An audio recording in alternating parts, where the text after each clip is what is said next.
Insurgent Shatter Reality is a VR short co-produced by Kite Lightning and Lionsgate films to promote the movie Insurgent.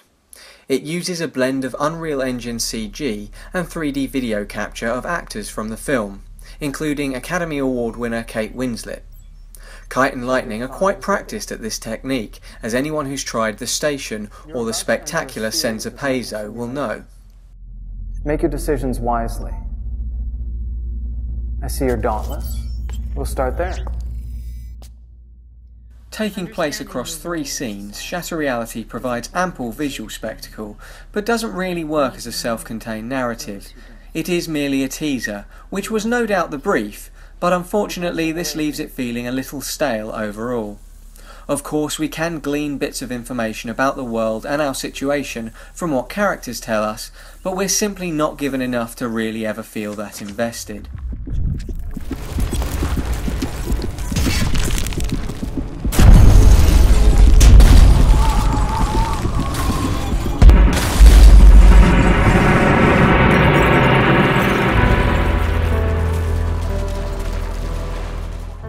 The video-captured actors were some of the most captivating elements of previous Kite and Lightning demos, but if anything, Shatter Reality arguably leans on them too much.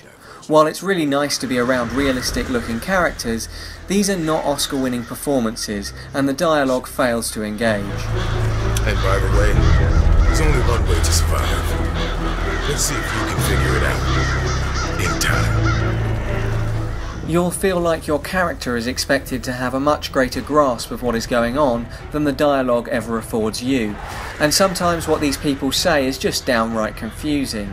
You'll be told that you've done well when it's unclear that you've done anything at all. There is some light interaction, but you might only notice this after several playthroughs.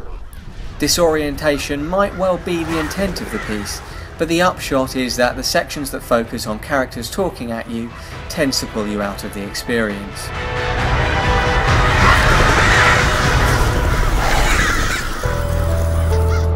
Well, color me surprised you are dauntless after all. I feel like more time observing characters interact with each other could have made for more believable scenes and provided a story of more substance.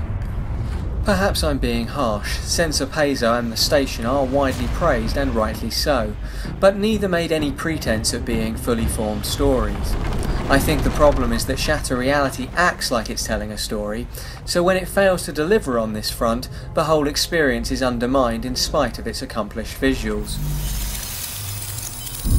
Tell you what, I'll help you out for old time's sake. Now, you don't have much time, so the important thing here is to focus on the challenge at hand and not get sidetracked by any unnecessary distractions. Like me. Now, credit where credit's due, Shatter Reality is great to look at and has some thrilling moments that interestingly don't rely on moving the player around. I can imagine that the murder of crows flying straight through your head could be quite discomforting for some, but it is undeniably exhilarating. Both the ruined city and the train tracks are impressive sequences that do stand up to Kite and Lightning's earlier work, although they are perhaps not quite as memorable as the giant head and the river of lava from Senza Peso. Shatter Reality is another high production value experience from a studio that continues to prove itself a leading light in VR experience design. It is well worth your time as a spectacle, but the use of actors is ultimately disappointing, feeling more like a Command & Conquer cutscene than a feature film. I'm still very much looking forward to seeing what this talented studio will produce next. I just hope their next project has a narrative ambition to match their evidently high production standards.